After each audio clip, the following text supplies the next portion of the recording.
पहला प्रश्न है, भारतीय संविधान की प्रस्तावना किन शब्दों से शुरू होती है? तो ये शुरू होती है हम भारत के लोग। किन शब्दों से शुरू होती है? हम भारत के लोग, मतलब be the people of India से शुरू होती है भारतीय संविधान की प्रस्तावना। इंपॉर्टेंट प्रश्न है ये और पहले पूछा हुआ है। चलिए नेक्स्ट देखते हैं। भारतीय संविधान की प्रस्तावना में कितने प्रकार के न्याय की बात की गई है? न्याय की बात बोल रहा है, तो भारतीय संविधान की जो प्रस्तावना है उसमें 3 प्रकार के न्याय की बात की गई है। कितने प्रकार के? 3 प्रकार के न्याय की बात की गई है। कौन कौन से हैं वो? चलिए देख लेते हैं।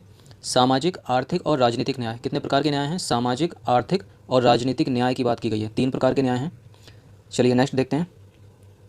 भारतीय संविधान की प्रस्तावना में कितने प्रकार की स्वतंत्रता की बात की गई है? देखिए 3 प्रकार का न्याय हो गया और स्वतंत्रता कितनी है बताइए? 5 प्रकार की स्वतंत्रता है। कितने प्रकार की स्वतंत्रता है? 5 प्रकार की। कौन कौन सी? चलिए देख लेते हैं। विचार की स्वतंत्रता, धर्म की स्वतंत्रता, विश्वास की स्वतंत्रता, अभिव्यक्ति की स्वतंत्रता और उपासना की स्वतंत्रता। कितनी हो गई? 1, 2, 3, 4 और 5। फिर से एक बार देख लीजिए। विचार, धर्म, विश्वास, अभिव्यक्ति और उपासना की स्वतंत्रता। तो 5 प्रकार की स्वतंत्रता हो गई और 3 प्रकार का न्याय हो गया। अब देखिए प्रस्तावना में एक और चीज़ है। भारतीय संविधान की प्रस्तावना में समता और समानता की बात की गई है। कितने प्रकार की समता और समानता की बात की गई? चलिए प्रश्न अगला। देखिए 2 प्रकार की समता और समानता है, तो 2 प्रकार की समता और समानता हो गई, 3 प्रकार का न्याय हो गया और 5 प्रकार की स्वतंत्रता हो गई। इंपॉर्टेंट है ये।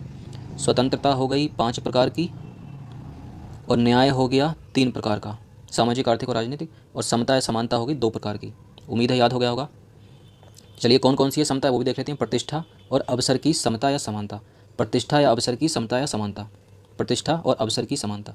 अगला प्रश्न है, संविधान में हमारे राष्ट्र का उल्लेख किन किन नामों से किया गया है? देखिए 2 नामों से किया गया है हमारे संविधान में राष्ट्र का उल्लेख। हिंदुस्तान तो है नहीं, तो सब में जिसमें हिंदुस्तान है उसको काट दो। भारतवर्ष भी नहीं है, यह है भारत तथा इंडिया। उसमें लिखा है साफ साफ कि इंडिया अर्थात भारत राज्यों का संघ होगा।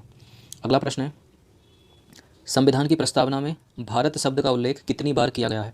इंपॉर्टेंट प्रश्न है ये, पूछा हुआ है। कितनी बार किया गया है भारत शब्द का उल्लेख? ये 2 बार किया है। कितनी बार? 2 बार। नेक्स्ट देखते हैं, संविधान की प्रस्तावना में अभी तक कितनी बार संशोधन हो चुका है? ये इंपॉर्टेंट प्रश्न है, पूछा जाता है यह भी कि संशोधन कब हुआ था और कौन से संविधान संशोधन से हुआ था। तो अभी तक हमारी जो संविधान की प्रस्तावना या उद्देशिका है अंग्रेजी में प्रियम्बल में केवल 1 ही बार संशोधन हुआ है। देखिए इसके पीछे कहानी है, चलिए उस कहानी को सुन लेते हैं थोड़ा। देखिए सबसे पहले 1960 में सर्वोच्च न्यायालय ने प्रस्तावना के बारे में निर्णय देते हुए यह बात कही थी कि जो प्रस्तावना है ना वो संविधान का भाग ही नहीं है, इसलिए इसमें संशोधन नहीं किया जा सकता। मतलब 1960 में सर्वोच्च न्यायालय ने यह मान लिया कि जो प्रस्तावना है वो भारतीय संविधान का भाग नहीं है और इसमें संशोधन नहीं किया जा सकता। इसके बाद एक और केस आता है 1973 में। उस केस का नाम है केशवानंद भारती बनाम केरल राज्य। सुना होगा आपने नाम। 1973 में एक और केस आता है केशवानंद भारती बनाम केरल राज्य। इसमें क्या हुआ? देखिए सर्वोच्च न्यायालय में इस बार क्या हुआ, एक अपना जो पुराना निर्णय था उसका पहले निर्णय को बदलते हुए सर्वोच्च न्यायालय ने यह निर्णय लिया कि प्रस्तावना संविधान का ही भाग है और इसमें संशोधन किया जा सकता है, लेकिन एक शर्त रख दी, इसकी मूल संरचना में परिवर्तन किए बिना। मतलब इसकी मूल संरचना या जो इसका मूल स्ट्रक्चर है उसमें परिवर्तन नहीं होना चाहिए। तो इसी के में हुआ 42वां संविधान संशोधन अधिनियम 1976। ये पूछ लिया जाता है कौन सा संविधान संशोधन था, तो 42वां था। और कब हुआ था? 1976 में हुआ था। और संविधान की प्रस्तावना में पहला संशोधन किया गया और अभी तक पहला ही बना हुआ है, जिसके द्वारा समाजवादी, पंथ निरपेक्ष और अखंडता शब्द जोड़े गए। कौन कौन से? समाजवादी, पंथ निरपेक्ष और अखंडता शब्द जोड़े गए। ये 3 शब्द जोड़े गए। इनके लिए अलग से प्रश्न बनता है। पंथ निरपेक्ष को धर्मनिरपेक्ष भी बोलते हैं। धर्मनिरपेक्ष या पंथ निरपेक्ष का यहाँ पर मतलब है कि राज्य का कोई धर्म नहीं है, भारत सरकार किसी धर्म को तवज्जो नहीं देगी, उसके लिए सारे धर्म बराबर हैं, धर्म सर्वोपरि नहीं है, बस ये मतलब है इसका। बाकी समाजवाद और अखंडता का अर्थ तो आपको पता ही होगा। चलिए अगले प्रश्न की तरफ बढ़ते हैं। प्रस्तावना में प्रथम संशोधन के दौरान कौन से शब्द जोड़े गए? देखिए आ गया प्रश्न। तो कौन से शब्द जोड़े गए? अभी बताया है, समाजवादी, धर्मनिरपेक्ष या पंथ निरपेक्ष और अखंडता शब्द जोड़े गए। ये तीनों शब्द जोड़े गए। नेक्स्ट है भाई, भारतीय संविधान की प्रस्तावना में संशोधन कब हुआ? तो देखिए 42वां संविधान संशोधन अधिनियम कब हुआ? 1976। डी करेक्ट हो जाएगा। नेक्स्ट प्रश्न की तरफ बढ़ते हैं। भारतीय संविधान की प्रस्तावना के सिलसिले में निम्नलिखित में से कौन सा क्रम सही है? अब देखिए क्रम ही पूछ लिया इन्होंने, तो बताइए कौन सा क्रम सही है इनमें। सबसे पहले गणतंत्र जनतावादी। देखिए ये तो है नहीं, सबसे पहले गणतंत्र से तो शुरू होगा नहीं। सार्वभौमिक प्रभुत्ता संपन्न या सत्ता संपन्न से शुरू होगा, उसके बाद गणतंत्र, ये नहीं है। सार्वभौम सत्ता संपन्न जनवादी, ये भी नहीं है। देखिए दूसरे पे समाजवादी, हमको समाजवादी ढूंढना है, तो सार्वभौम प्रभुत्ता संपन्न या सत्ता संपन्न, दूसरे पे समाजवादी है, सही है। तीसरे पे धर्मनिरपेक्ष है, सही है। और चौथे पे जनवादी गणतंत्र, ये भी सही है। तो करेक्ट हो गया, ये यहाँ पर करेक्ट हो जाएगा, क्योंकि जो समाजवादी, धर्मनिरपेक्ष ये तो बाद में जोड़े गए ना, तो इनको दूसरे पर रखा जाएगा, तो यहाँ पर ए जो है वो करेक्ट हो जाएगा। यही इसका क्रम है, पूछ लिया जाता है, याद रखिए। अगले प्रश्न की तरफ बढ़ते हैं। चलिए, भारतीय संविधान में प्रस्तावना का विचार किस देश से लिया गया है? देखिए विचार की बात हो रही है यहाँ पे, प्रस्तावना का विचार कहाँ से लिया गया है? ये अमेरिका के संविधान से लिया गया है। कहाँ से? अमेरिका के संविधान से। ये इंपॉर्टेंट है, याद रखिए इसको।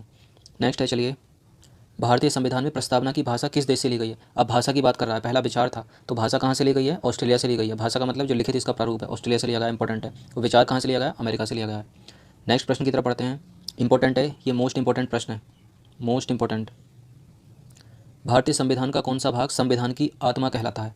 तो कौन सा कहलाता है संविधान की आत्मा? वो कहलाता है प्रस्तावना या उद्देशिका या प्रियम्बल ही भारतीय संविधान में संविधान की आत्मा कहलाता है। सी करेक्ट हो जाएगा। नेक्स्ट है, ये भी वेरी इंपॉर्टेंट प्रश्न है, एक साथ पूछ लिया जाता है और बहुत सारे स्टूडेंट यहाँ कन्फ्यूज होते हैं। अब पूछा, डॉक्टर भीमराव अम्बेडकर के अनुसार संविधान का कौन सा भाग संविधान की आत्मा कहलाता है? देखिए एक तो दो हैं, अगर सिंपल पूछेगा कि संविधान का कौन सा भाग संविधान की आत्मा कहलाता है तो आप आंसर करोगे प्रस्तावना या उद्देशिका या प्रियम्बल। अगर पूछ लेगा, स्पेसिफिक कर देगा भीमराव अम्बेडकर के अनुसार कौन सा कहलाता है, तो यहाँ आंसर प्रस्तावना ना होकर अनुच्छेद 32 होगा, जो है संवैधानिक उपचारों का अधिकार। और ये मोस्ट मोस्ट मोस्ट इंपॉर्टेंट प्रश्न है, बहुत पूछा जाता है, संवैधानिक उपचारों का अधिकार, याद रखिए। निम्नलिखित में से कौन भारत को धर्मनिरपेक्ष राज्य वर्णित करता है? धर्मनिरपेक्ष का दूसरा मतलब है पंथनिरपेक्ष। क्या बताइए इनमें से कौन है जो भारत को धर्मनिरपेक्ष राज्य वर्णित करता है? तो संविधान की प्रस्तावना में लिखा है शुरू में, इंपॉर्टेंट है, याद रखिए। नेक्स्ट है, किसने प्रस्तावना को संविधान का परिचय पत्र कहा है? बताइए इनमें से किसने कहा है संविधान का परिचय पत्र कहा है प्रस्तावना को? N.A. पालकीवाला ने। किसने कहा है? N.A. पालकीवाला, नाम याद रहेगा। अगला प्रश्न है, इनमें से किसने प्रस्तावना या उद्देशिका को दीर्घकालीन सपनों का विचार कहा है? बताइए किसने कहा है दीर्घकालीन सपनों का विचार? ये कहा है अल्लादी कृष्णास्वामी अय्यर ने। किसने कहा है? अल्लादी कृष्णास्वामी अय्यर ने। ये इंपॉर्टेंट है, ये इंपॉर्टेंट है। अगले प्रश्न की तरफ बढ़ते हैं, संविधान को एक पवित्र दस्तावेज किसने कहा है? देखिए प्रस्तावना की बात नहीं हो रही है, यहाँ संविधान को ही एक पवित्र दस्तावेज कह दिया है। किसने कह दिया है? ये कहा है भीमराव अम्बेडकर ने। किसने? डॉक्टर भीमराव अम्बेडकर ने कहा है संविधान को एक पवित्र दस्तावेज। अगला प्रश्न है, भारत एक गणतंत्र है, इसका क्या मतलब है? बताइए क्या मतलब है भारत एक गणतंत्र है? भारत में वंशानुगत शासन नहीं है, भारत राज्यों का संघ है, भारत में संसदीय शासन नहीं है। देखिए संसदीय शासन तो है भारत में, सभी मामलों में अंतिम अधिकार जनता के पास है, या भारत में वंशानुगत शासन नहीं है।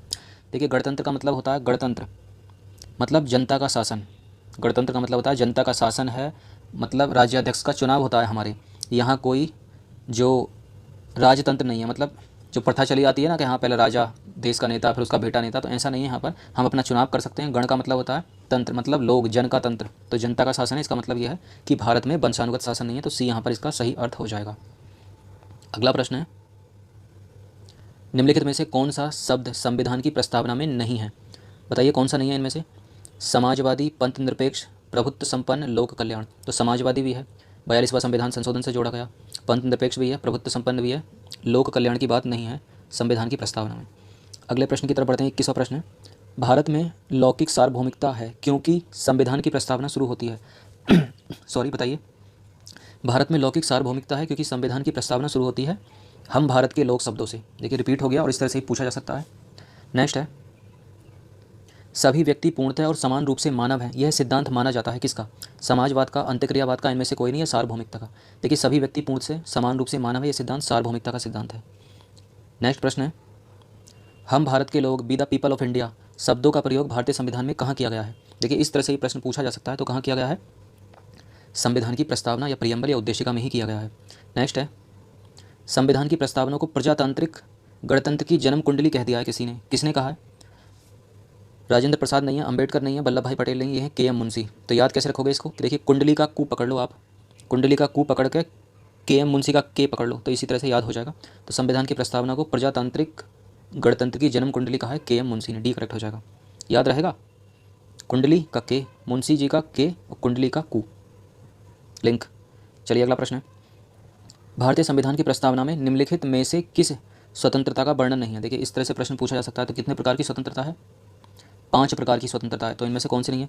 विचार की स्वतंत्रता भी है, विश्वास की स्वतंत्रता भी है, अभिव्यक्ति की भी स्वतंत्रता भी है, इसके अलावा धर्म की स्वतंत्रता भी है, उपासना की स्वतंत्रता भी है, लेकिन आर्थिक न्याय है, स्वतंत्रता नहीं है। सामाजिक, आर्थिक और राजनीतिक न्याय स्वतंत्रता नहीं है। तो यहाँ पर ये सी इनकरेक्ट हो जाएगा, तो यही हमारा आंसर हो जाएगा। नेक्स्ट है, इनमें से क्या संविधान की प्रस्तावना में उल्लेखित नहीं है? सामाजिक न्याय, आर्थिक न्याय, राजनीतिक न्याय और धार्मिक न्याय। तो सामाजिक न्याय भी है, आर्थिक न्याय भी है और राजनीतिक न्याय भी है, लेकिन धार्मिक न्याय नहीं है। क्यों नहीं है पता है धार्मिक न्याय? क्योंकि धर्म की स्वतंत्रता है, न्याय नहीं है, इसलिए। इस तरह से भी घुमा देगा एग्जाम में एग्जामिनर। सर्वोच्च न्यायालय ने प्रस्तावना को भारतीय संविधान के मौलिक संरचना का भाग स्वीकार किया। कब किया? तो केशवानंद भारती बाद में किया। कब? 1973 में। बेरूबारी विवाद में जो 1960 में हुआ था उसमें तो नकार ही दिया था कि प्रस्तावना है ही नहीं संविधान का भाग, तो संशोधन कैसे करोगे। केशवानंद भारती बनाम केरल राज्य 1973 में ये स्वीकारा सर्वोच्च न्यायालय ने कि भारत की जो प्रस्तावना है, सॉरी, भारतीय संविधान की जो प्रस्तावना है वो संविधान का ही भाग है, हम इसमें संशोधन कर सकते हैं लेकिन इसकी मूल संरचना में परिवर्तन किए बगैर। डॉट इट, समझ में आ गया होगा। नेक्स्ट, संविधान में आर्थिक न्याय का किसमें उपबंध किया गया है, बताइए आर्थिक न्याय का किस किस में उपबंध है। तो देखिए प्रस्तावना में, उद्देशिका में तो है, उद्देशिका भी लिख सकता है, याद रखिए इसलिए, और राज्य के नीति निर्देशक तत्व दो में है, तो उद्देशिका में भी है और राज्य के नीति निर्देशक तत्वों में भी है आर्थिक न्याय की बात। तीन प्रकार के न्याय हैं, सामाजिक, आर्थिक और राजनीतिक न्याय। सामाजिक, आर्थिक और राजनीतिक न्याय, देखिए इतनी बार दोहरा दिया, याद तो हो गया होगा। इनमें से कौन एक संविधान के उद्देश्य को प्रतिबिंबित करता है, कौन करता है संविधान के उद्देश्य को प्रतिबिंबित, उद्देश्यों को। देखिए पहला सीढ़ी करेगा, पहला पड़ाव संविधान की प्रस्तावना। नेक्स्ट है, निम्नलिखित में से कौन सा कथन सही है, मतलब केवल एक ही सही है, पढ़ते हैं जल्दी से। देश में सामाजिक समानता पहले से ही विद्यमान थी, बिल्कुल नहीं। 1947 में तो देश आज़ाद हुआ, कहाँ उस समय समानता थी। संविधान बना, अंबेडकर आए, गांधी ने बहुत सारे योजनाएं लाई, पिछड़े वर्गों के लिए काम किया, गरीबों के लिए काम किया, संविधान बना, उसके बाद देखिए तो पहला तो गलत हो जाएगा। सामाजिक समानता संविधान में प्रत्याभूत है, तो ये करेक्ट हो गया। सामाजिक समानता संविधान में प्रत्याभूत नहीं है, ये गलत हो गया। उपयुक्त में से कोई नहीं, ये भी गलत हो गया। तो करेक्ट आंसर क्या हो जाएगा यहाँ, सी हो जाएगा, बी हो जाएगा, सॉरी। सामाजिक समानता संविधान में प्रत्याभूत है, इस समय पहले नहीं थी। 31वां प्रश्न की तरफ बढ़ते हैं। भारतीय संविधान की प्रस्तावना में निम्नलिखित में से किस स्वतंत्रता का वर्णन नहीं है, बताइए। इतनी बार रिपीट हो गया है, अब तो कम से कम गलती ना करेगा कोई। चलिए, विचार की स्वतंत्रता, विश्वास की स्वतंत्रता, आर्थिक स्वतंत्रता या अभिव्यक्ति की स्वतंत्रता। देखिए 5 प्रकार की स्वतंत्रता है, फिर से रिवीजन मार लो। विचार की स्वतंत्रता, विश्वास की स्वतंत्रता, धर्म की स्वतंत्रता, अभिव्यक्ति की स्वतंत्रता, और एक और बचा उपासना की स्वतंत्रता।